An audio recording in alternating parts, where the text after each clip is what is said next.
Yo, what's up guys? Chase the Bro here, and welcome back to another Dark Souls 3 build video. Today's episode is going to be centered around my newly built tank build, which is definitely new territory for me. Not only is it a pure strength build, which I don't use very often, it's also a build that is centered around trading. Many of the weapons that I decided to use throughout this video have the Perseverance skill, which allows me to power through my opponent's attacks and cause a lot more damage than they would be able to cause me. This build has 40 vitality, giving me a great amount of physical absorption, and on top of that I'm also wearing Lapse armor, which as you guys know has amazing physical absorption as well. When you combine weapons that have great hyper armor, as well as weapons that have the skill Perseverance, with a build that has high health and high vitality, you're going to have yourself a pretty decent tank build. Now I did use a ton of different weapons throughout this video, as you guys can see, and all of them are definitely viable for this build, but two of them stood out to me. First off, the Heavy Cestus, or Castus, I don't know which everybody prefers, is definitely one of the preferred weapons for this build, because its Perseverance works really well with its 2-hit L1 combo, and it causes a pretty huge amount of damage. The other being the Heavy Infused Mace. It has the skill Perseverance as well, and this weapon attacks pretty quickly, so you use the Perseverance as a counter when your opponent goes to strike, and then you're almost guaranteed 2 L1s, and you're going to do more damage than they do in one hit with your 2 hits, so it's a great trade. Don't get me wrong though, all the weapons that I used were great for this build. Those were the two that I just personally prefer. They suit my playstyle the best.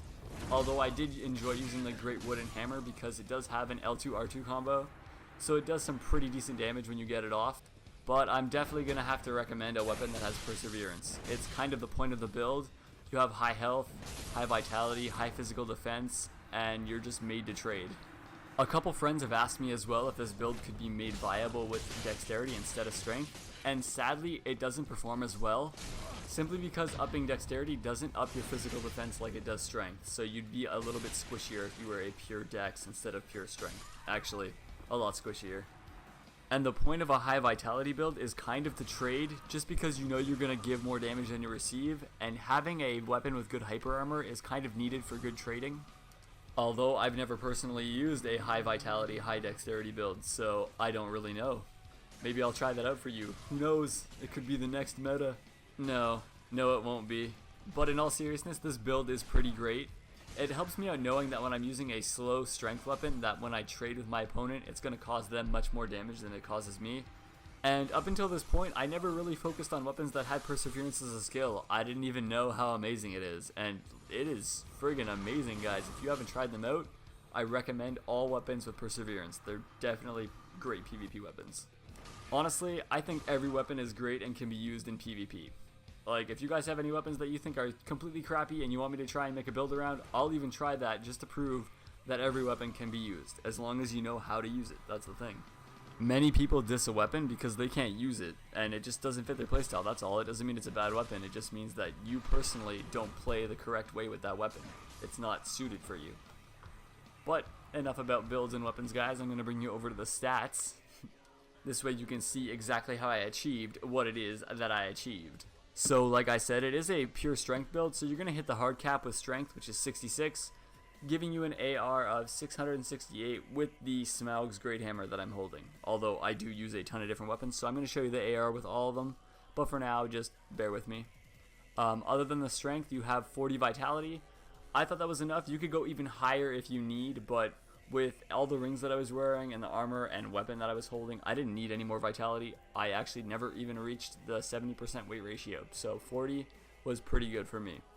And with the remainder of my points, I just poured them into Endurance and Vigor, giving me 40 health because I did want a huge health pool, and 20 Endurance, which wasn't ideal, I admit, but I learned to work with it. So like I said earlier, with the Smaug's Great Hammer, my AR is 668, but with the other weapons it varied. For instance, the Leto's Great Hammer was 681, so it hits a bit harder.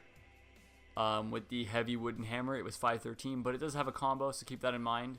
So it can combo and do more damage.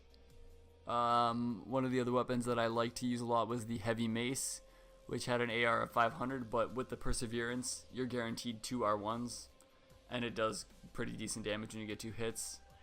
And the Heavy Great Mace wasn't my favorite. It had an AR of 650, and it didn't have I don't know, the moveset is just pretty standard. I didn't like it that much, honestly. and the heavy Cestus actually did very decent damage. When you're using Perseverance and you get the L1s off, you do some hefty damage. And if you've seen any of my other build videos, you know I always keep a simple Cestus on me because it rebuilds my mana, and I use weapon arts quite a bit. I'm wearing Lapse armor because it has a physical absorption of 35 in total, and it goes well with my 187 physical defense.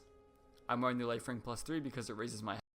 I'm wearing the Ring of Favor because it's a staple ring. You need health, damage absorption, so the equivalent helps out there, and the extra stamina is a nice bonus as well. And I'm also wearing the Havel's Ring +3, and that's just so I can use the heavier weapons with this build. If you're using the Cestus or any of the other weapons that I was using that aren't too heavy for you, then you don't really need to use the Havel's Ring, but I'm just using it for that reason. So you can use whatever other ring you want in that situation.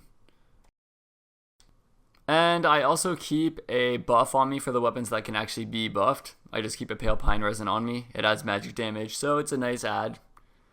But that's pretty much it for the build, guys. I hope you enjoyed my tank build.